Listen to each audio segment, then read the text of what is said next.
প্রিয় ভিউয়ার্স, এই যে কিশোরগঞ্জ বালিখোলা করিমগঞ্জ থেকে এখন ঢাকার উদ্দেশ্যে আবার রওনা দিলাম।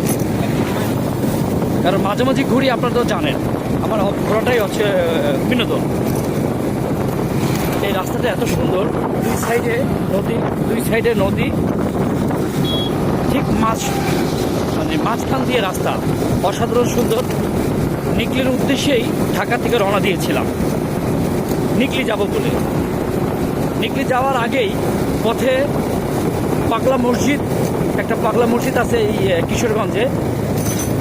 এই পাগলা মসজিদে দর্শন করেই তার যে পাগলা মসজিদের আগে জুম্মার নামাজ পালন করে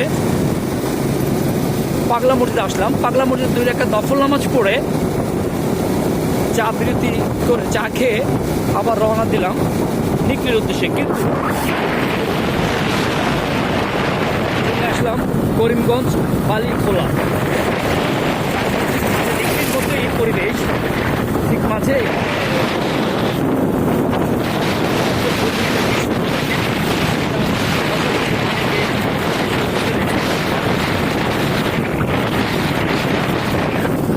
তাই এখন সারাদিন ট্যুর করার পর এখন ঢাকার উদ্দেশ্যে রওনা দিয়েছি।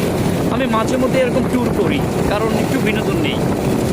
কর্মব্যস্ততাই থাকতে হবে সবসময় তা নয়, কিছু কিছু সময় কিছুটা টাইম আপনি বিনোদনের জন্য রাখেন, ভালো লাগবে। আমি মাঝে মাঝেই তো ভ্রমণ করি আর ভিডিও করি আপনাদের উদ্দেশ্যে, আপনারা দেখেছেন অলরেডি। যা আজও সেই একই পন্থা অবলম্বন করে এই বালিখোলা করিমগঞ্জে আসছিলাম। ঢাকার উদ্দেশ্যে কি সুন্দর পরিবেশ দেখেন, গ্রামের পরিবেশ। যদি খ্যারের পালা বলা হয় এটাকে,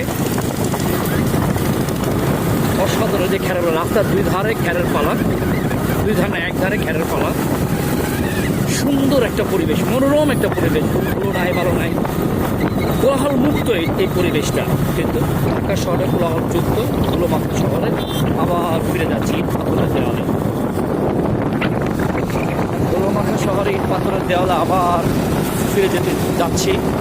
যেতে নাহি দেবো আমি, তবু যেতে হয়, কারণ এটাই চিরাচরিত নিয়ম। আপনাকে যেতেই হবে আপনার বাসস্থানে, সেটা ধুলো মাখবো আর ইট পাথরের দেওয়ালই হোক, যেতেই হবে আপনাকে।